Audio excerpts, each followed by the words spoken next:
Healthy जीवन जगण्यासाठी रोज संकल्प हे म्हटले पाहिजे. ज्यावेळेस आठवण होईल किंवा तासातासाने हे संकल्प आपण रोज म्हटले पाहिजेत. कोणते आहेत ते संकल्प? तर चला तर जाणून घेऊयात ते संकल्प कोणते आहेत. मी शक्तिशाली आत्मा आहे. मला कशाची भीती वाटत नाहीये. जर भीती वाटत असेल तर असं म्हणायचं असतं. मी संपन्न आहे. माझ्याकडं भरपूर पैसा आहे आणि मी देणारा आत्मा आहे. मला कोणाकडूनही काहीही नको आहे. त्यामुळे आपण संपन्न बनत जातो. अशा पद्धतीने रोज संकल्प हे आपल्या जीवनात केलेच पाहिजेत. आपण आजारी असाल तर म्हणायला पाहिजे की मी आरोग्य संपन्न आहे. मला कोणत्या आजाराने तुम्ही ग्रस्त असाल त्या आजारांची तुमचा नॉर्मलची जी रेंज आहे ती तुम्ही म्हणून स्वतःविषयी माझं असं आरोग्य आहे असं म्हणून त्या पद्धतीने आरोग्य संपन्न जीवनाचं आपण बोलून करणं गरजेचं आहे. तुम्हाला प्रत्येक माणूस जगण्यासाठी काही ना काहीतरी व्यवसाय हा करतच असतो. तर तो व्यवसाय चांगला चालण्यासाठी किंवा त्याच्यात यश मिळवले आहे असे म्हणावे तर त्यामध्ये सक्सेस हे मिळत जाते. प्रत्येकाला दैनंदिन जीवनात समस्या ह्या असतात. तर समस्यांचा उगाळा न करता त्याचं सोल्युशन हे रोज म्हटलं गेलं पाहिजे. त्या दृष्टिकोनातून उपाययोजना ह्या आपल्याला आणि निसर्ग हा आपल्याला मिळवून देत असतो. तरी तुम्हाला याविषयी माहिती होती का? आणि तुम्ही हा व्हिडिओ कुठून पाहत आहात ते कमेंट करून नक्की कळवावं. आवडला असेल इथपर्यंत तुम्ही व्हिडिओवर असाल तर लाईक, शेअर, सबस्क्राईब करून बाजूचं घंटीचं बटन दाबण्यास अजिबात विसरू नये. जेणेकरून पुढील येणाऱ्या नवनवीन व्हिडिओची माहिती ही तुम्हाला लगेचच मिळणार आहे. बऱ्याचशा माणसांना अशी सवय असते माझ्याकडे वेळ नाही आहे असं म्हणण्याची. ते म्हणत असतात बिझी शेड्यूल असतं त्यांचं.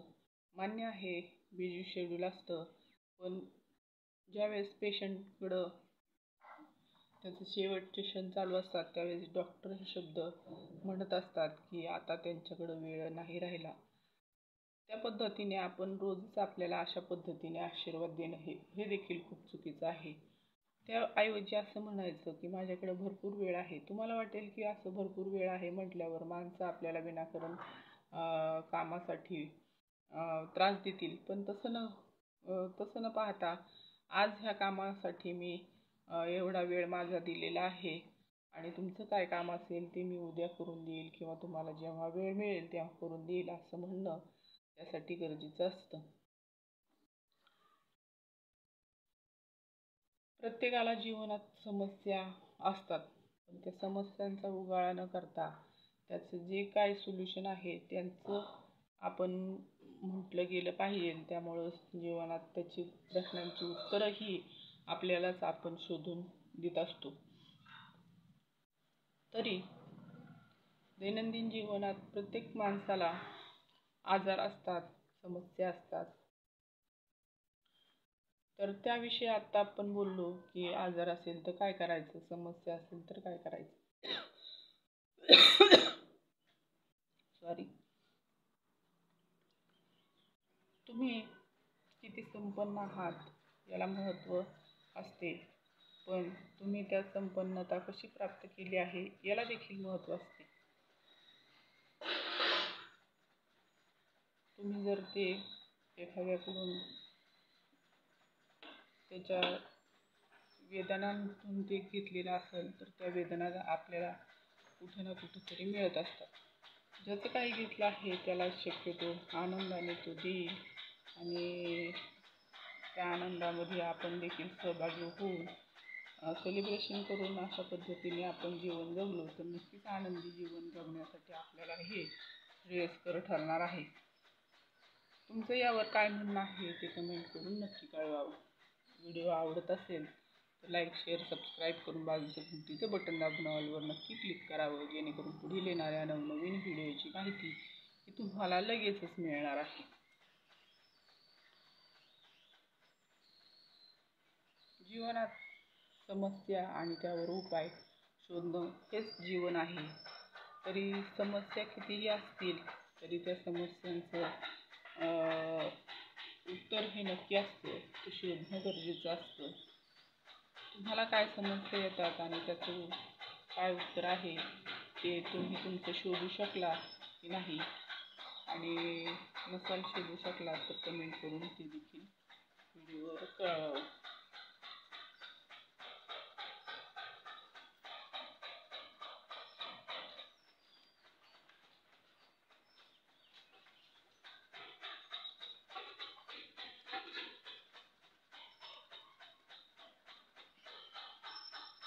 माणसाला कोणाला देणं हे फारसं चांगलं वाटत नाही, पण देऊन तर पहा, तुम्हाला कळेल त्यात देण्यात जो आनंद आहे तो घेण्यामध्ये नाही.